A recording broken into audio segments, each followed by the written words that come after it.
Congratulations, you have just found the #1 over 50 health and wellness podcast on the planet.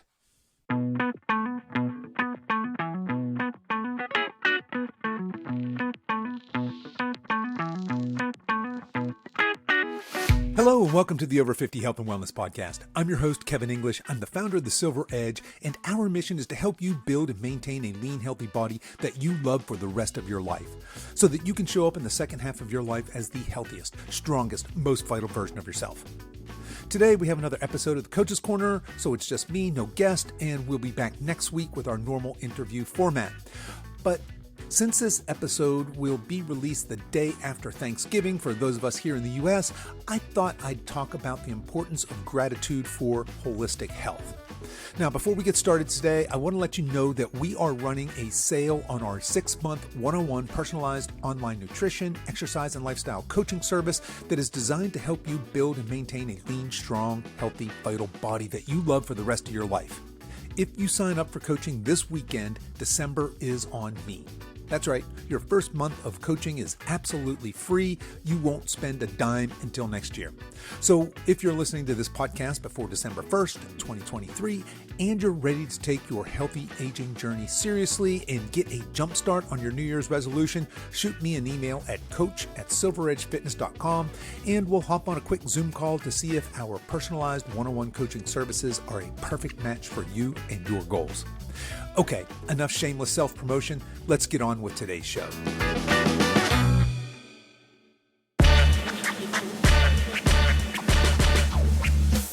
Embracing gratitude for lifelong wellness.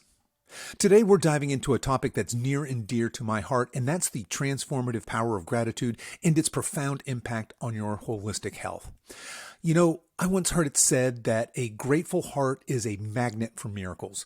And as we explore this topic today, you might just discover that that's more than just a saying. It's a truth that can change your life. Now, before we get started today, I want to mention that we've covered this topic in previous episodes, the topic of gratitude. Way back in March of 2021, I interviewed Debbie Waynez in an episode that was titled Journey from Heartbreak to Joy, where she shares how intentional gratitude helped her move from unimaginable grief to absolute joy. And then just last month, I interviewed Dr. Greg Hammer in an episode that was titled Finding Peace and Purpose Through Gratitude, where he breaks down how to find joy and gratitude in a tumultuous world that really isn't set up or helpful when it comes to developing and maintaining a sense of gratitude. Now, I'll drop link to both of those episodes in the show notes, so those of you that want to go back and give that a listen, you can find those there. All right, so let's start today with an understanding of what gratitude really means in the context of health and wellness. Gratitude is more than just saying thank you. It's this deeper feeling of appreciation for the people and experiences in our lives. It's acknowledging the goodness that's all around us, and this simple act can have a profound effect on our overall well-being. In today's world of 24-hour negative news cycles and the vast untamed social media wilderness, as well as the barrage of marketers that make us feel like we're less than or that we're lacking, it's no wonder we're experiencing a gratitude crisis. It can be hard to be grateful in today's hectic, fast-paced, and often very negative world. But let's back up for just a minute and talk about the science of gratitude. Did you know that practicing gratitude can actually improve your physical health? Research has shown that grateful people experience fewer aches and pains, and they report feeling healthier than other people. Not to mention, gratitude can lead to better sleep, and you guys know how we feel about sleep over here at the Silver Edge, right? It's the foundation of over 50 health, but just think about it. Ending your day by counting your blessings rather than counting sheep might be the secret to that elusive good night's sleep that you've been looking for. And the benefits, of course, don't stop at physical health. Gratitude also plays a crucial role in our mental and emotional well-being. It's like an antidote to negative emotions. It can decrease feelings of envy, resentment, frustration, and regret. And by acknowledging the goodness in our lives, we can foster greater happiness and even enhance our mood. And what about emotional resilience? Life after 50 can bring its own set of challenges, right? And gratitude helps us navigate these with a stronger, more resilient mindset. When we are grateful, we have a higher sense of self-worth. We're reminded that there's goodness in the world, even during tough times. And of course, let's not forget the spiritual aspect. Now, regardless of your religious or spiritual beliefs, gratitude can deepen your sense of connection to something larger than yourself. And it's about recognizing the interconnectivity of life and finding peace in the moment. So, as we are on this gratitude journey together today, I'm inviting you to open your hearts to gratitude, to think of it as a key that can unlock the door to a healthier, happier life. All right, so there's a brief discussion around the profound impact that gratitude can have on our health. Now, let's delve into how we can practically incorporate this powerful tool into our daily lives. And remember, it's not just about knowing the benefits, it's about applying these principles, making gratitude a habit, a part of who we are. And let's start with something simple and yet incredibly effective, and that's gratitude journaling. The idea is to take a few moments each day to write down things that you're grateful for. It doesn't have to be anything big and earth-shattering. It could be as simple as a warm cup of coffee in the morning, a call from a friend, or even the beauty of a sunset. The key here is consistency. Try to write in your journal daily, maybe as a part of your morning routine or your pre-bed routine. Now, I want to talk a minute about a challenge. It might have been Debbie Waynez. I can't remember, but I did this personally a few years ago. The challenge goes like this, right? It's every day you get up and you write down. You could do it electronically, but the idea is that you don't just think these things, you write them down. You write 3 things that you're grateful for every day for 30 days. Sounds simple, right? But here's what I personally found. The first day is really, really easy, right? Okay, I'm thankful for my wife, thankful for my children, I'm thankful for my home. Okay, and then the second day is ridiculously easy, right? I'm thankful for A, B, and C. The next day, also very easy. Now, and the idea here is you can't repeat things that you're grateful for. Here's what happens. A week into this 30-day challenge, you start to run out of things to be grateful for. Or at least that was my experience, right? And what I found was doing this simple practice caused me to look for opportunities to be grateful throughout the day. So, for example, if I was out walking in the morning and the sunset was particularly beautiful, I'd think to myself, oh, wow, there's a beautiful sunset. I have to remember that for my gratitude journal. Or if I saw, a hawk overhead and it just was beautiful backlit in the sky, something like that, I thought, oh, that's something that's beautiful and I'm grateful for this moment that I'm here and I'm present with this and I have to remember. So in other words, I found myself looking for opportunities to be grateful. And it's something that I still carry with me to this day. I no longer do that was a 30-day challenge. I did it for 30 days and really enjoyed it. But it's something that I still carry with me to this day, is looking for opportunities to be grateful. So my recommendation, I did this as a solo exercise, but I would recommend doing this with a friend or a loved one, maybe for accountability, to do it together. And maybe you write these 3 things down and you text them to each other every day, something like that. So that's my first tip, is gratitude journaling.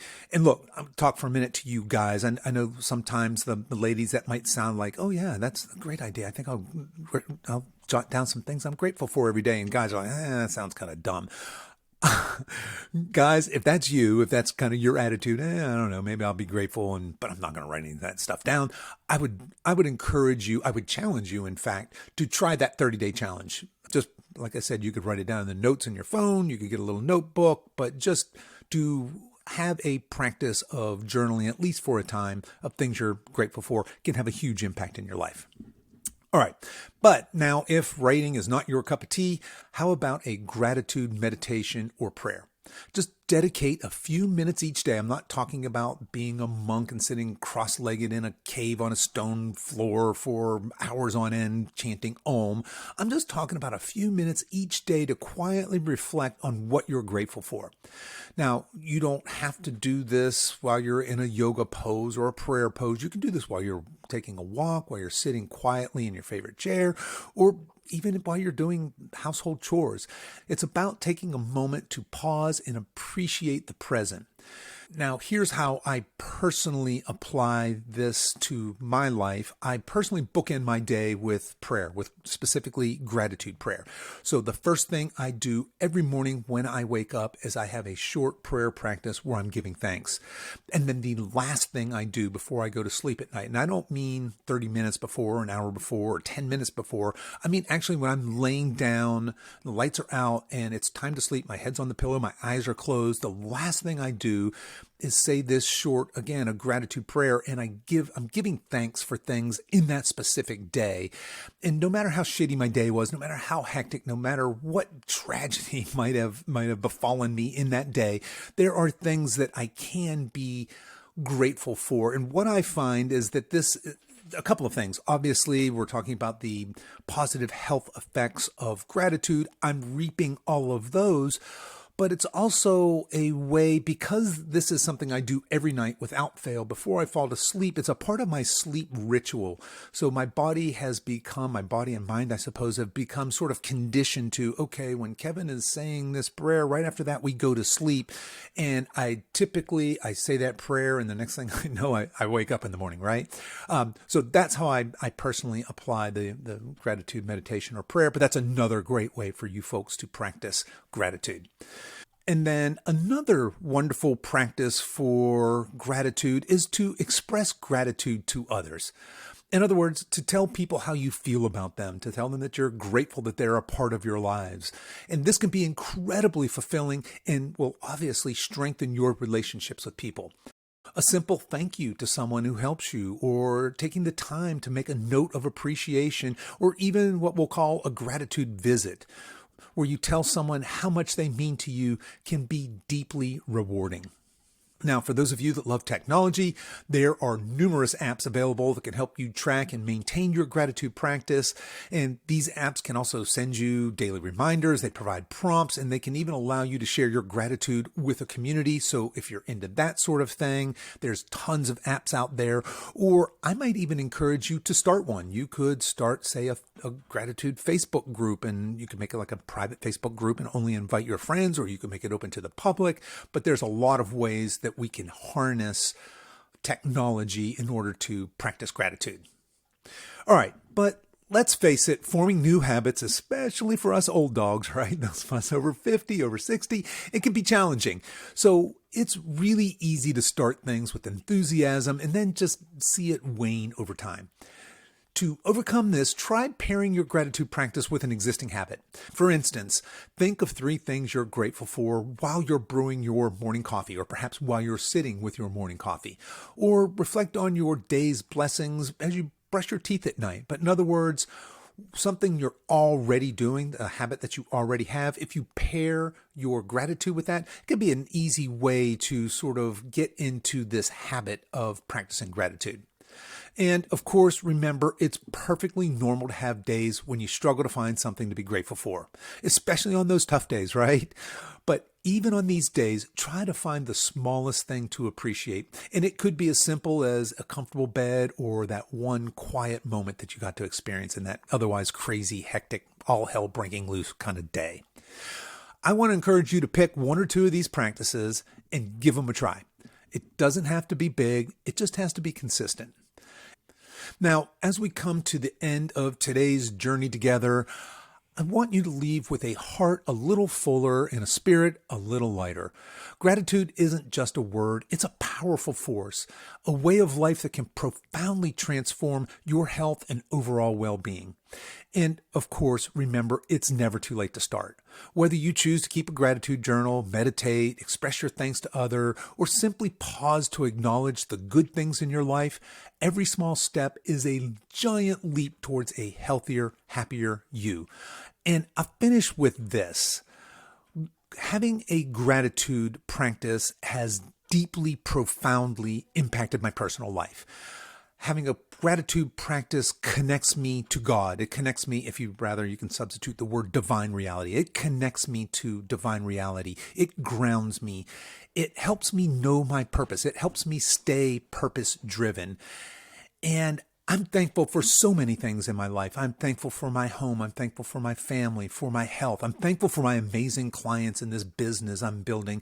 And today I just want to say I'm especially thankful for you, the listener, you listening to this right now. I'm thankful to this thriving community that we're building that wants to take healthy aging seriously, that wants to better themselves. So if you've listened this far, I'm going to assume that you have an interest in bettering yourself and having a healthy, loving relationship with yourself and with others and your body, right? So here we are, the day after Thanksgiving. My ask for you is this. Let's practice Thanksgiving, the spirit of Thanksgiving, year-round. Let's look for opportunities to be grateful. So until next time, stay grateful.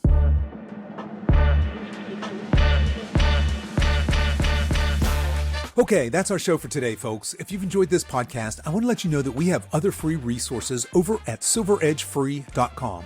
There you'll find our free guides with our top tips on nutrition, exercise, and healthy lifestyle to assist you in your weight loss and fitness journey. So feel free to head over there and download anything that looks useful to you. I'll put links to everything we talked about in the show notes, and you can find those over at silveredgefitness.com/247. As we wrap up our time together today, you can show your support for this show in two important ways. The first is to tell a friend about this podcast and encourage them to give it a listen. The second is for you YouTube folks to click the like and subscribe buttons, and for you podcast folks to please give this podcast a 5-star review on whatever platform you listen to podcasts on, and be sure to subscribe and follow so you don't miss any future episodes. I really appreciate you spending your time with me today, and until next time, stay strong.